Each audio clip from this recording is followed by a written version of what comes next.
Question GK के चलाए थे, उसमें से दोस्तों मैंने आपको एक क्वेश्चन आपसे उसमें पूछा था। उसमें आपको बताना था कि उसका जो मान होगा यानी कि उसका आंसर जो होगा वो क्या होगा। तो वह हमारा क्वेश्चन जो था वो यह था कि ध्वनि गुजर नहीं सकती, यानी ध्वनि किसमें से नहीं गुजर सकती। तो आपने उसका आंसर भी कमेंट किया था। तो चलिए वीडियो को स्टार्ट करते हैं और देख लेते हैं इसका आंसर क्या होगा।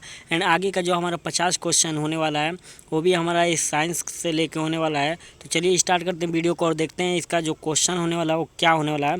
तो हमारा जो क्वेश्चन था जो हमने पिछली वीडियो में पूछा था उसका आंसर था ध्वनि नहीं गुजर सकती। तो ध्वनि किस में से नहीं गुजर सकती दोस्तों? तो ध्वनि जो है हमारा निर्वात से नहीं गुजर सकती। तो इसका ऑप्शन नंबर ए जो होगा आपका बिल्कुल करेक्ट होगा। आपका जो 52 नंबर क्वेश्चन है, सबसे अधिक तीव्रता की ध्वनि उत्पन्न होती है। तो सबसे अधिक जो तीव्रता की ध्वनि उत्पन्न होती है दोस्तों वह उत्पन्न होती है बाघ से। गोरिल्ला नहीं है, चिंपैंजी नहीं है, बंदर नहीं है। सबसे अधिक जो आवाज़ करने वाला जानवर है वह है बाघ। तो ऑप्शन नंबर बी इसका यानी कि 2 सही हो जाएगा। आपका अगला क्वेश्चन है 53 नंबर, ध्वनि का वेग अधिकतम होता है। तो ध्वनि का वेग जो अधिकतम होता है वो किस में होता है? वायु में होता है, लोहा में होता है, जल में होता है, पारा में होता है। तो ध्वनि की आवाज़ जो सबसे अधिक होती है वो होती है कितने? लोहा में। लोहा को यदि हम पीटे तो उसमें से जो आवाज़ निकलती है वो सबसे अधिक होती है। तो इसका ऑप्शन नंबर 2 बिल्कुल सही हो जाएगा। आपका अगला क्वेश्चन है, जब ध्वनि तरंग में चलती है तो वे अपने साथ क्यों ले जाती है? जब ध्वनि तरंग चलती है तो वे अपने साथ क्या ले जाती है? वेग ले जाती है, द्रव्यमान ले जाती है, ध्वनि ले जाती है, ऊर्जा ले जाती है, क्या ले जाती है? तो इसका ऑप्शन नंबर जो 4 होगा ऊर्जा, यह अपने साथ ऊर्जा लेके जाती है। तो ऑप्शन नंबर 4 इसका करेक्ट होगा। आपका अगला क्वेश्चन 55 नंबर है, जब प्रकाश के लाल, हरा व नीला रंगों को समान अनुपात में मिलाया जाता है तो परिणामी रंग जो होता है वो क्या होता है? तो इसका जो ऑप्शन होगा नीला, श्यामपट, सफ़ेद, मर्जेंटा। तो इसका जो ऑप्शन नंबर सी होगा यह बिल्कुल सही होगा, यानी कि इसका ऑप्शन नंबर सी सफ़ेद बिल्कुल करेक्ट होगा। आपका 56 नंबर जो क्वेश्चन है, तो 56 नंबर क्वेश्चन में पूछा गया है कैमरे में किस प्रकार के लेंस का उपयोग किया जाता है? अवतल लेंस, समान मोटाई का, वर्तुलाकार, उत्तल। तो जो कैमरे में प्रयुक्त होने वाला लेंस होता है वो होता है उत्तल लेंस। तो इसका ऑप्शन नंबर 4 बिल्कुल सही होगा। आपका 57 नंबर क्वेश्चन है, नेत्रदान में दाता की आँख के किस हिस्से का प्रत्यारोपण किया जाता है? तो इसका जो ऑप्शन होगा वो आपके सामने है। आप यहाँ पे देख सकते हैं लेंस, कार्निया, पूरी आँख, रेटिना। तो हम जब नेत्र को अपने दान करते हैं तो दान होने वाला जो पार्ट होता है वो होता है कार्निया। तो इसका ऑप्शन नंबर 2 बिल्कुल करेक्ट होगा। आपका 58 नंबर क्वेश्चन है, मनुष्य के आँख में प्रकाश तरंगे किस स्थान पर स्नायु उद्योगी में परिवर्तित हो जाती हैं? तो इसका जो करेक्ट आंसर होगा वो होगा रेटिना से। तो इसका ऑप्शन नंबर ए बिल्कुल सही होगा। आपका 59 नंबर क्वेश्चन है, मायोपिया से क्या तात्पर्य है? मायोपिया क्या है दोस्तों? वह अंधता है, दूरदृष्टि दोष है, निकट दृष्टि दोष है, क्या है? तो मायोपिया दोस्तों क्या होता है? निकट दृष्टि दोष होता है। यह दोस्तों जब बच्चे छोटे होते हैं यानी कि जब बच्चे 6 महीने से लेके 5 साल की उम्र तक आते हैं तब मायोपिया होने के जो चांसेस होते हैं वो सबसे अधिक होते हैं। तो इसका जो ऑप्शन होगा सी वो बिल्कुल सही होगा, निकट दृष्टि दोष। आपका अगला क्वेश्चन है 60 नंबर क्वेश्चन देखते हैं दोस्तों। इसमें पूछा गया पानी से भरे तालाब की गहराई किस कारण कम दिखाई देती है? तो पानी से भरे तालाब की गहराई जो हमें कम दिखाई देती है वो होती है अपवर्तन के कारण। तो अपवर्तन इसका करेक्ट आंसर हो जाएगा ऑप्शन नंबर सेकेंड। आपका अगला क्वेश्चन 61 नंबर है, साबुन के बुलबुले में चमकीले रंग निम्नलिखित के कारण दिखाई देते हैं। तो साबुन के बुलबुले में जो दोस्तों कारण होता है चमकीले दिखाई देने का, उसका कारण होता है प्रकीर्ण। इसमें पूर्ण आंतरिक परावर्तन के कारण प्रकीर्ण होता है। तो इसका जो ऑप्शन होगा करेक्ट होगा। इसमें जो आपका 62 नंबर क्वेश्चन है, निम्नलिखित में से किसमें उच्चतम ऊर्जा होती है? तो निम्नलिखित में से जो उच्चतम ऊर्जा होती है दोस्तों यह होती है किसमें? तो पीला प्रकाश में तो नहीं होता, लाल प्रकाश में कम होता है, नीले प्रकाश में दोस्तों उच्चतम ऊर्जा होती है। तो ऑप्शन नंबर इसका 3 करेक्ट होगा। जलवायु का बुलबुला किसकी भांति व्यवहार करेगा? तो जलवायु में बुलबुला का जो भांति व्यवहार करता है वह दोस्तों किसके कारण व्यवहार करता है? तो इसमें आपके सामने ऑप्शन है उत्तल लेंस, अवतल लेंस, उत्तल दर्पण, अवतल दर्पण। तो इसका जो करेक्ट ऑप्शन होगा वो होगा अवतल लेंस, यानी कि ऑप्शन नंबर 2 बिल्कुल सही होगा। आपका 64 नंबर प्रश्न है, प्रकाश की गति किसके बीच में से जाते हुए न्यूनतम होती है। तो प्रकाश की गति किसके बीच में जाते हुए न्यूनतम होती है? तो यह दोस्तों कांच में जो होती है यह सबसे अधिक न्यूनतम होती है। यह हमने क्लास 12th में इसका फिगर भी बनाया था और इसमें हमने इसका फिगर बना के यह समझा भी था कि प्रकाश में जब प्रकाश कांच से होकर जाती है तो न्यूनतम क्यों दिखाई देती है। तो इसका जो ऑप्शन सी होगा वो बिल्कुल सही होगा। आपका अगला क्वेश्चन 65 नंबर है। 65 नंबर क्वेश्चन को देखते हैं। किसी तारे के रंग से तारे का क्या पता चलता है? तो तारे के रंग से तारे का क्या पता चलता है? तारे की दूरी, तारे का भार, तारे का आकार, तारे का ताप। तो किसी तारे को जब हम देखते हैं तो उसके चमक से हमें यह पता चलता है कि मतलब वहाँ का जो टेम्परेचर है वो कितना है, यानी उस तारे का तापमान कितना है। तो हम इसका ऑप्शन नंबर 4 करेक्ट मानते हैं, यानी कि ऑप्शन नंबर 4 इसका सही होगा। आपका अगला क्वेश्चन है 66 नंबर। इसमें पूछा गया है अधिचालकता का लक्षण है। तो अधिचालकता का क्या लक्षण है? शून्य पारगम्यता, अनंत पारगम्यता, उच्च पारगम्यता। तो इसका ऑप्शन नंबर जो 3 है उच्च पारगम्यता, यह आपका करेक्ट होने वाला है। तो ऑप्शन नंबर 3 इसका करेक्ट है। आपका 67 नंबर क्वेश्चन है शुष्क सेल है। तो शुष्क सेल हमारा कौन सा सेल होता है? तो शुष्क सेल जो हमारा होता है वह कौन सा सेल होता है? तो इसको एक बार देख लेते हैं। शुष्क सेल, तो शुष्क सेल जो हमारा होता है वो होता है प्राथमिक सेल। तो इसका ऑप्शन नंबर सी बिल्कुल करेक्ट होने वाला है। अब चलते हैं नेक्स्ट क्वेश्चन पर। अगले क्वेश्चन को देख लेते हैं। तड़िक चालक का आविष्कार किसने किया था? तो दोस्तों यह बहुत इंपॉर्टेंट क्वेश्चन है, तो इसको एक बार आप ज़रूर देख लीजिएगा क्योंकि यह बार बार पूछे जाने वाला प्रश्न है। तो तड़िक चालक का जो आविष्कारक थे वह थे बेंजामिन फ्रैंकलिन। तो बेंजामिन फ्रैंकलिन को आप याद कर लीजिएगा, यह थे तड़िक चालक के आविष्कारक। तो इनका आप एक बार स्टेटमेंट देख लीजिएगा। इसमें आपका जो 69 नंबर क्वेश्चन है इसमें पूछा गया है। 69 नंबर क्वेश्चन में विद्युत उत्पन्न करने के लिए कौन सी धातु का उपयोग किया जाता है? तो विद्युत उत्पन्न करने के लिए दोस्तों हम यूरेनियम धातु का उपयोग करते हैं। तो ऑप्शन नंबर 2 इसका बिल्कुल सही होगा। उसमें आपका 70 नंबर क्वेश्चन में पूछा गया है विद्युत ऊर्जा को यांत्रिक ऊर्जा में बदलने के लिए किसका प्रयोग किया जाता है? तो विद्युत ऊर्जा को यांत्रिक ऊर्जा में बदलने के लिए दोस्तों हम प्रयोग करते हैं विद्युत मोटर का। जिसमें ऑप्शन नंबर सी इसका बिल्कुल करेक्ट होगा। इसमें पूछा गया 71 नंबर प्रश्न में निम्नलिखित में से सदिश राशि है। तो दोस्तों निम्नलिखित में से सदिश राशि आपको बताना है। तो वेग एक सदिश राशि है या नहीं ये आप बताएंगे। लंबाई क्या है, समय क्या है और इसमें द्रव्यमान क्या है। तो सदिश राशि दोस्तों द्रव्यमान में नहीं होगा, समय में नहीं होगा और लंबाई में भी इसका नहीं होगा क्योंकि लंबाई में दोस्तों इसमें नहीं होगा। तो वेग जो है इसमें यह एक सदिश राशि है। तो ऑप्शन नंबर ए इसका करेक्ट होगा। आपका 72 नंबर क्वेश्चन है न्यूटन की गति का प्रथम नियम क्या कहलाता है? तो न्यूटन के गति का जो प्रथम नियम कहलाता है वह कहलाता है जड़त्व का नियम। तो यह आपका बिल्कुल सही होगा ऑप्शन नंबर बी।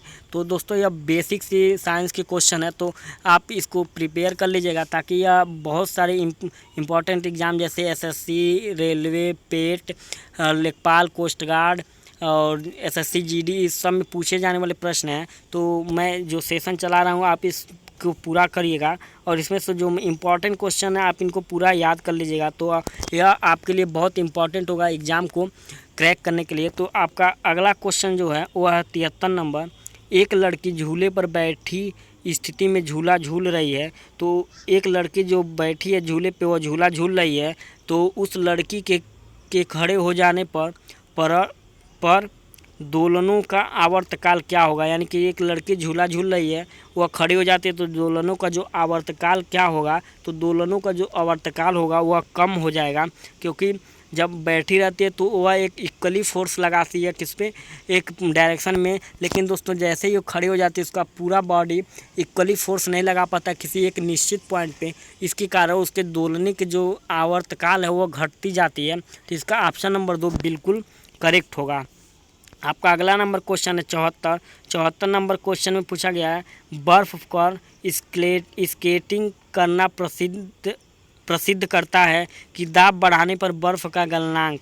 तो इसका जो ऑप्शन है आपको पहले बता देता हूँ। पहले घटता है, फिर बढ़ता है, अपवर्तित रहता है, बढ़ता जाता है, घटता जाता है। तो इसका ऑप्शन जो होगा वो होगा 4 घटता जाता है। तो इसका ऑप्शन नंबर 4 बिल्कुल सही होगा। आपका अगला क्वेश्चन है 75 नंबर, यदि किसी वस्तु का वेग दुगना कर दिया जाए तो क्या होगा। यदि किसी वस्तु का दोस्तों वेग को यदि हम दुगना कर दें तो क्या होगा, संवेग दुगना हो जाएगा, गतिज ऊर्जा 4 गुनी हो जाएगी और उपयुक्त दोनों इनमें से कोई नहीं। तो यदि किसी वस्तु का दोस्तों हम यदि किसी वस्तु का वेग को यदि हम दुगना कर दें तो हमारा जो क्या होगा, संवेग भी दुगना हो जाएगा, गतिज ऊर्जा 4 गुनी हो जाती है। तो इसका ऑप्शन नंबर 3 बिल्कुल करेक्ट होगा, उपयुक्त दोनों। तो इसका ऑप्शन नंबर 3 करेक्ट होगा। आपका अगला क्वेश्चन है 76 नंबर, निम्नलिखित में से किसमें गतिज ऊर्जा नहीं होती है। तो निम्नलिखित में से दोस्तों आपको बताना है कि किसमें गतिज ऊर्जा नहीं होती है। तो इसमें आपको 4 ऑप्शन दिए गए हैं, चली हुई गोली, चलता हथौड़ा, बहता हुआ पानी, खींचा हुआ इंद्रधनुष। तो दोस्तों खींचा हुआ जो इंद्रधनुष होगा इसमें आपका गतिज ऊर्जा नहीं होगा, तो ऑप्शन नंबर 4 बिल्कुल करेक्ट होगा। आपका अगला क्वेश्चन है 77 नंबर, दो वेक्टरों जिनका मान अलग है, जो दो वेक्टर जिनके मान अलग हैं तो वह क्या हैं। तो आपको यह बताना है उनकी दिशा अलग होगी क्योंकि वो दोनों वेक्टर अलग हैं। तो ये बिल्कुल सही है। उनका परिमाण शून्य नहीं हो सकता है। तो यह बिल्कुल बात सत्य है कि उनका परिमाण शून्य नहीं होगा। वो दो वेक्टर जिनका मान अलग है तो उनका परिमाण कभी शून्य नहीं होगा। तो ऑप्शन नंबर 2 इसका करेक्ट होगा। आपका 78 नंबर क्वेश्चन है, जब कोई नाव नदी से समुद्र में प्रवेश करती है तब क्या होता है। जब कोई नाव दोस्तों समुद्र में प्रवेश करती है तो थोड़ी ऊपर की ओर उठ जाती है, थोड़ी डूब जाती है, अपवर्तित रहती है, इनमें से कोई नहीं। दोस्तों जब कोई नाव नदी से समुद्र में प्रवेश करती है तो वह थोड़ी ऊपर की ओर उठ जाती है। इसका ऑप्शन नंबर ए बिल्कुल करेक्ट होगा। तो आपका 78 का जो ऑप्शन नंबर 1 है वह बिल्कुल करेक्ट होगा। आपका अगला क्वेश्चन है, जब एक चल वस्तु की गति दुगनी हो जाती है तो उसका गतिज ऊर्जा क्या होता है। जब किसी एक वस्तु की गति को दुगना कर दिया जाता है तो उसका गतिज ऊर्जा क्या होता है। तो इसका जो ऑप्शन नंबर है, आप ऑप्शन यहाँ पे देख सकते हैं, इसका ऑप्शन नंबर जो 3 है वो बिल्कुल करेक्ट हो जाएगा, चौगुनी हो जाती है। तो इसका चौगुनी हो जाती है, ऑप्शन नंबर 3 बिल्कुल करेक्ट होगा। आपका अगला क्वेश्चन है 80 नंबर। तो अगले क्वेश्चन में पूछा गया है जब दूध को बिलोया जाता है तो उसमें से मक्खन अलग हो जाता है, इसका कारण क्या है। दोस्तों जब हम दूध को बिलो यानी हिलोर देते हैं देसी भाषा में बोले तो उसमें जो मक्खन है वह अलग हो जाता है, या किसके कारण होता है। तो इसमें आप देख सकते हैं गुरुत्वाकर्षण बल, केंद्रापसारी बल, घर्षण बल, ऊष्मा बल। तो इसमें जो हमारा ऑप्शन नंबर बी है वो बिल्कुल करेक्ट होगा।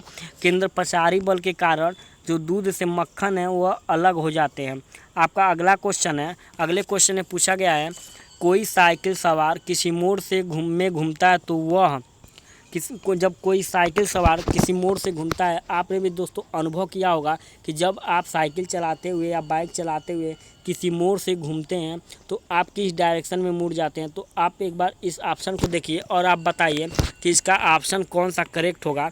यहाँ पे आपका पहले नंबर क्वेश्चन में पूछा गया है कि बाहर की ओर झुकता है, आगे की ओर झुकता है, अंदर की ओर झुकता है, बिल्कुल झुकता ही नहीं। तो ऑप्शन नंबर 4 जो है इसका बिल्कुल इनकरेक्ट है। और इसमें ऑप्शन नंबर जो पहला दिया गया बाहर की ओर झुकता है तो ये भी गलत है, क्योंकि जब साइकिल सवार किसी मोड़ से गुजरता है तो वह आगे की ओर नहीं झुकता और ना ही बाहर की ओर झुकता, वह झुकता है किधर, अंदर की ओर। तो इसका ऑप्शन नंबर 3 बिल्कुल सही होने वाला है। आपका अगला क्वेश्चन है 82 नंबर। तो 82 नंबर क्वेश्चन में पूछा गया है, जब हम रबड़ की गद्दे वाले सीट पर बैठते हैं या गद्दे पर लेटते हैं तो उसका आकार परिवर्तित हो जाता है, ऐसे पदार्थ में पाई जाती है। तो ऐसे पदार्थ में क्या पाई जाती है, स्थितिक ऊर्जा, गतिज ऊर्जा, विखंडन ऊर्जा, संचित ऊर्जा। तो जब दोस्तों हम किसी ऐसे गद्दे पे बैठते हैं जिसका आकार परिवर्तित हो जाता है या रबड़ का हो, तो उसमें हम जो संचित ऊर्जा होती है वो होती है स्थितिज ऊर्जा। तो ऑप्शन नंबर ए इसका बिल्कुल सही होगा। आपका अगला क्वेश्चन है 83 नंबर, निम्नलिखित में से कौन सा नियम इस कथन को वैध ठहराता है कि द्रव्य का न तो सृजन किया जा सकता और न ही विनाश किया जा सकता। तो 83 नंबर क्वेश्चन बहुत इंपॉर्टेंट है। इसमें पूछा गया ऊर्जा के बारे में। तो ऊर्जा को न तो नष्ट किया जा सकता है, न तो उत्पन्न किया जा सकता है। यह किस नियम के अकॉर्डिंग काम करता है? तो यह दोस्तों काम करता है हमारा ऊर्जा संरक्षण के नियम के आधारित, यानी ऑप्शन नंबर बी इसका बिल्कुल सही होगा। आपका 84 नंबर क्वेश्चन है, जब कोई नाव डूब जाएगी यदि वह पानी हटाती है अपने। कोई भी नाव डूब जाएगी यदि वह पानी हटाती है अपने। तो इसका जो ऑप्शन है आपके सामने है। इसमें पूछा गया जब कोई नाव पानी हटाती है तो डूब जाएगी, इसका कारण क्या हो सकता है? तो इसका कारण हो सकता है घनत्व के बराबर, भार के बराबर, पृष्ठ के भाग के बराबर, आयतन के बराबर। यदि कोई नाव अपने आयतन के बराबर पानी को हटा दे तो वह नाव क्या होगी? डूब जाएगी। इसका ऑप्शन नंबर 4 बिल्कुल करेक्ट होगा। इसमें पूछा गया 85 नंबर क्वेश्चन में, द्रव में आंशिक या पूर्णतः डूबे हुए किसी ठोस द्वारा प्राप्त उछाल की मात्रा निर्भर करती है। तो 85 नंबर क्वेश्चन बहुत इंपॉर्टेंट है। तो आप इस क्वेश्चन को एक बार ध्यान से याद कर लीजिए और पढ़ लीजिएगा, ताकि आप इसे कभी भूल ना पाए, क्योंकि यह बहुत इंपॉर्टेंट क्वेश्चन है। बार बार पूछे जाते हैं ऐसे क्वेश्चन। द्रव का आंशिक या पूर्णतः डूबे हुए किसी ठोस द्वारा उछाल की मात्रा निर्भर करती है। तो 85 नंबर क्वेश्चन का ऑप्शन जो होगा आपके सामने यह है, ठोस के भार पर, ठोस के द्रव्यमान पर, ठोस द्वारा हटाए गए द्रव्य की मात्रा पर, इनमें से कोई नहीं। तो इसका ऑप्शन नंबर जो 3 है वो बिल्कुल सही होने वाला है, ठोस द्वारा हटाए गए द्रव्य की मात्रा पर। आपका अगला क्वेश्चन है 86 नंबर, लैंप की बत्ती में तेल चढ़ता है क्यों? तो लैंप की बत्ती में जो तेल चढ़ता है वो किसके कारण होता है? तो यहाँ पे आपके सामने 4 ऑप्शन दिए गए हैं। तेल बहुत हल्का होता है, ऑप्शन नंबर 2। इसमें पूछा गया तेल बहुत हल्का होता है कैपिलर प्रक्रिया के द्वारा, सतह तनाव के कारण, तेल वाष्पशील के कारण। तो इसका ऑप्शन नंबर जो 2 है कैपिलरी क्रिया के कारण, यह बिल्कुल सही होगा। इसमें आपको इसको याद कर लेना है, क्योंकि यह दोस्तों गांव के बहुत से बुजुर्ग लोग भी ऐसे क्वेश्चन पूछते हैं। और इसमें दोस्तों यदि हम ना बता पाएँ तो उस समय हमें बहुत गिल्टी फील होती है कि हम क्या पढ़े हैं क्या नहीं पढ़े हैं, हमें कुछ पता ही नहीं है। तो आप ऐसे क्वेश्चन को याद कर लें, ताकि आपके इम्पोर्टेंट एग्ज़ाम के लिए भी हो, और आपके गांव मोहल्ले में जो आपसे क्वेश्चन करते हैं, क्वेश्चन उठाते हैं छोटे बच्चे या बुजुर्ग या जवान, तो आप उनका भी जवाब दे सकें। तो इसका ऑप्शन नंबर जो बिल्कुल सही होगा। सुई का पानी के ऊपर तैरने का कारण क्या है? दोस्तों सुई जो पानी के ऊपर तैरता है, इसका कारण क्या होगा? तो इसका कारण क्या हो सकता है? पृष्ठ तनाव, आसंजन, ससंजन, केशिकत्व। तो इसका कारण जो मुख्य कारण है दोस्तों सुई का पानी पे तैरना, यह कारण है पृष्ठ तनाव के कारण। तो ऑप्शन नंबर ए इसका बिल्कुल सही होगा। 88 नंबर क्वेश्चन है दोस्तों, पानी से निकलने वाला शेविंग ब्रश के बाल आपस में चिपक जाते हैं, इसका कारण क्या होता है? तो पानी से निकले हुए शेविंग ब्रश में जो बाल चिपक जाते हैं, इसका कारण होता है पृष्ठ तनाव। ऑप्शन नंबर 3 इसका बिल्कुल सही होगा। 89 नंबर क्वेश्चन है, द्रव की बूंद की आकृति गोलाकार होने का कारण क्या होता है? दोस्तों द्रव का जो हम देखते हैं, द्रव की जो आकृति होती है वह गोलाकार में हो जाती है। यदि कहीं एक बूंद गिरा हुआ दिखाई दे हमें तो इसका ऑप्शन कारण क्या हो सकता है? वायुमंडलीय दाब, अल्प भार, श्यानता, पृष्ठ तनाव। तो इसका ऑप्शन नंबर 4 जो है वो पृष्ठ तनाव बिल्कुल सही होगा, क्योंकि पृष्ठ तनाव के कारण ही दल के बूंद हमें गोल दिखाई देते हैं। यदि लोलक की लंबाई 4 गुनी कर दी जाए तो लोलक के झेलने का समय क्या होगा? यानी कि लोलक की लंबाई को दोस्तों यदि हम 4 गुनी कर दें तो उसके झेलने का जो समय अंतराल क्या होगा? तो इसका ऑप्शन नंबर क्या है? दुगुना होता है, घटता है, 1 गुना हो जाता है, 1/4 हो जाता है। तो इसका जो ऑप्शन नंबर ए है यह बिल्कुल सही होगा, 2 गुना हो जाता है। 91 नंबर क्वेश्चन है, प्रकाश का वेग सर्वप्रथम किसने ज्ञात किया था? तो प्रकाश का वेग सर्वप्रथम ज्ञात करने वाले जो वैज्ञानिक थे वह वैज्ञानिक थे हमारे कौन? रोमर।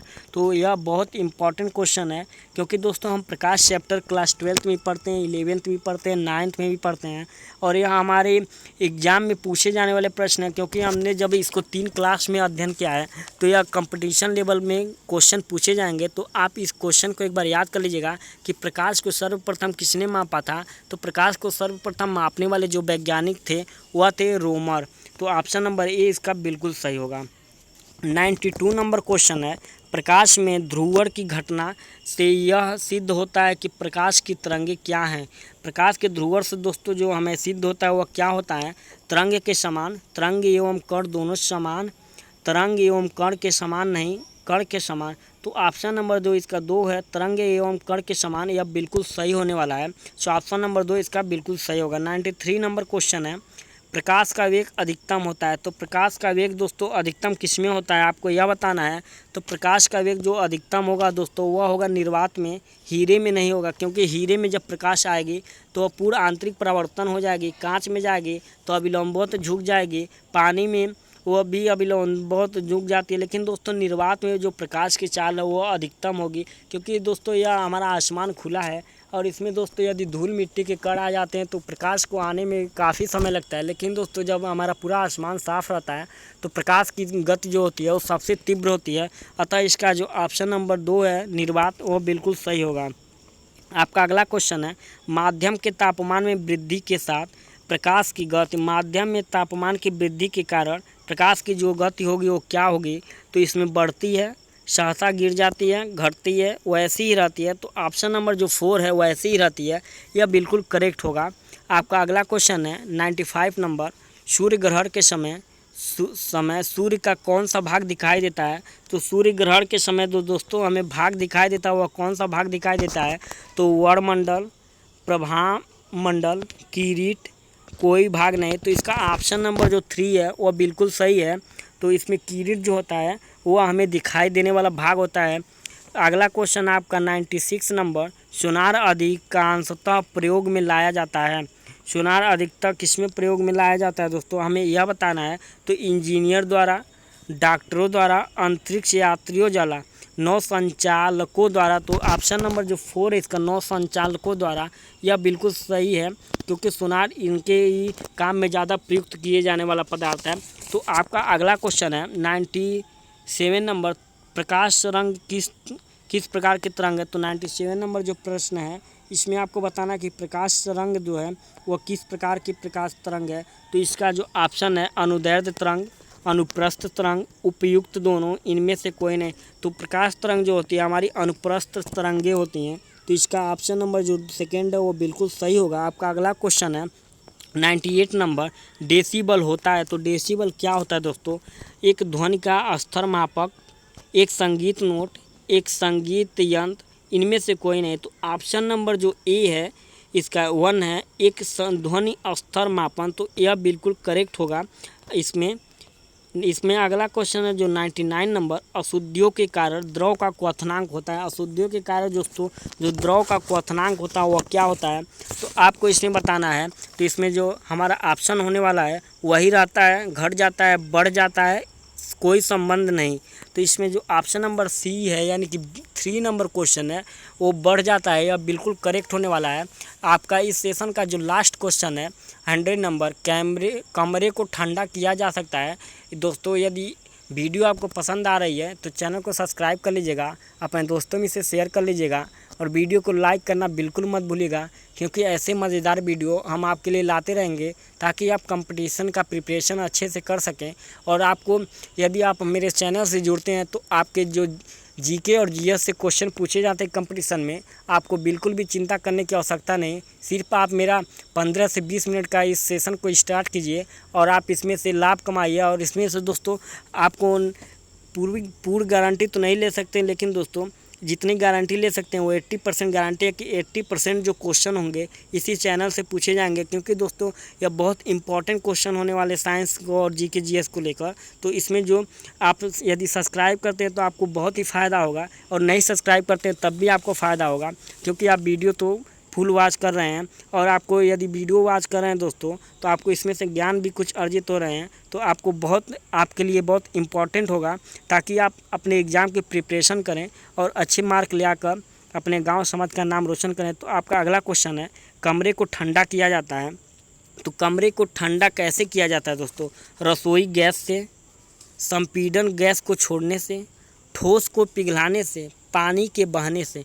दोस्तों यदि हम कमरे में पानी को बहा दें तो हमारा जो कमरे का तापमान होगा वह बढ़ जाएगा, क्योंकि दोस्तों पहले तापमान जो कमरे का होता है वह अधिकतम होता है। और दोस्तों यदि हम पानी को यानी और थोड़ा कोल्ड डाल दें उसमें, यानी पानी को यदि हम उसमें प्रवाहित कर दें, तो इसमें जो टेम्परेचर होगा कमरे का वह बढ़ जाएगा। और ऑप्शन नंबर जो आपका 3 है, इसमें कहा गया है कि ठोस को पिघलाने से, यदि दोस्तों हम अपने कमरे में ठोस को पिघला दें तो हमारा क्या कमरा ठंडा हो जाएगा, तो ये बिल्कुल गलत बात है। रसोई गैस से दोस्तों यदि हम रसोई गैस को अपने कमरे में छोड़ दें तो हम घुटन से ही मर जाएंगे। यदि दोस्तों इसमें बिजली या किसी अन्य अग्निशामक का प्रयोग हो तो हमारे कमरे में आग भी लग सकती है, तो यह ऑप्शन बिल्कुल गलत होगा। आपका जो सेकेंड नंबर ऑप्शन है संपीड़न गैस को छोड़ने से, यह बिल्कुल सही हो जाएगा। दोस्तों एक बहुत इम्पॉर्टेंट क्वेश्चन है जो बार बार एग्ज़ाम में पूछा जाता है दोस्तों कि यदि हम फ्रिज को, दोस्तों जैसा कि पता हमें कि फ्रिज जो होता है वह किसी भी गर्म वस्तुओं को यदि हम ठंडा करना चाहें या नॉर्मल टेम्परेचर पे जो वस्तुएं होती हैं उनको हम ठंडा करना चाहें तो हम फ्रिज का उपयोग करते हैं। और फ्रिज में दोस्तों हमारी बर्फ़ भी जम जाती हैं। तो क्या होता है कि यदि हम फ्रिज को अपने कमरे में खोल दें, यानी फ्रिज का दरवाज़ा जो है अपने कमरे में खोल दें, तो क्या हमारा कमरा भी ठंडा हो जाएगा, क्या उसमें भी बर्फ़ आ सकते हैं? तो इसका जो करेक्ट ऑप्शन है वो बिल्कुल गलत है। इसमें यदि हम फ्रिज को अपने कमरे के टेम्परेचर पे खोल दें तो हमारा कमरा पहले से और अधिक गर्म हो जाएगा। तो इसका कारण यह है कि दोस्तों जब हम फ्रिज को खोलते हैं तो फ्रिज से तो दोस्तों हमारी क्या निकलती हैं, ठंडी हवाएं निकलती हैं। कमरे का टेम्परेचर पहले से गर्म होता है और फ्रिज में दोस्तों कुछ द्रव्य का प्रयोग किया जाता है जो कि उस फ्रिज में जो आपको लगाए जाते हैं पदार्थ वह उसको अवशोषित किए रखते हैं। लेकिन दोस्तों जैसे ही बाहर आते हैं तो कमरे को और गर्म कर देते हैं। तो इसका जो करेक्ट आंसर होगा वह हो जाएगा कि कमरे को और अधिक गर्म कर देगा। तो इसका करेक्ट आंसर आप याद रखे रहिएगा, और यह बहुत इंपॉर्टेंट क्वेश्चन है और पूछे भी जाते हैं। तो आई होप दोस्तों आपको यह सेशन पसंद आएगा। तो थैंक दोस्तों।